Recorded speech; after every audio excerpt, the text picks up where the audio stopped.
Hello everybody, I'm in my 13th day now. I've just got back from Ethiopia from a 3-day trip. I left on Friday with Puvan Mudli, a friend from Oxfam, who kindly agreed to come and take care of me.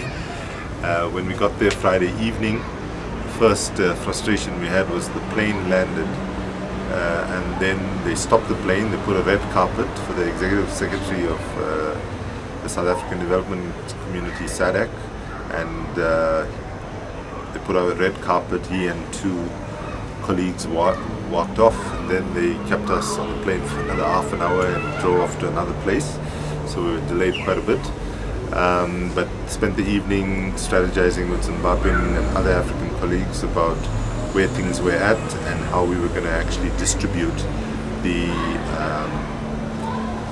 memorandum, the video, as well as to publicize the Avaz mobilization, which was doing really well already by that time. We had already overshot the 20,000 mark. On Saturday, we spent the day again strategizing, doing media interviews, and looking at how to approach the heads of state and others when they arrived. Mainly spent the day at the African Commission sort of headquarters, and then we on Sunday spent the day intensively kind of doing media work, but also reaching out to heads of delegation and ministers and so on, and distributed most of the memorandums to most of the heads of state. We did, however, have huge problems with security, access. Most of the heads of state were not contactable or not reachable because they had, large contingents of bodyguards around them. So we did not get a formal opportunity by the time I left, but today in Ethiopia, that's Monday, the 2nd of February, the folks were going to hand over the global mobilization of more than 35,000 people that our friends in Avaz helped organize.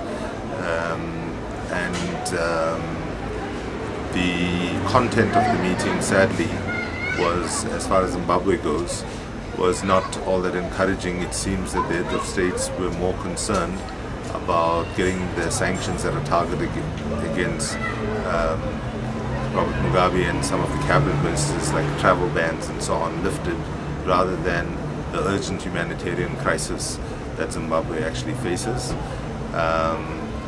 It was quite sickening, to be honest, to see Mugabe legitimized and prancing around as if everything was normal. So yeah, it was a bit of a challenge. We had to leave early Monday morning for the airport and arrived here at 2 o'clock. I had a bit of a difficulty because I didn't have my yellow fever certificate with me, so I was delayed at the airport getting in. So arrived a bit exhausted, but overall feeling okay. I saw my doctor again today, who's anxious about my blood pressure seems to have come down quite a bit, but overall he still says I'm fine, and yeah, hoping to have some rest today and connect with the colleagues who have been driving the campaign here tomorrow, so that we can look at how we plan the next phase of the campaign.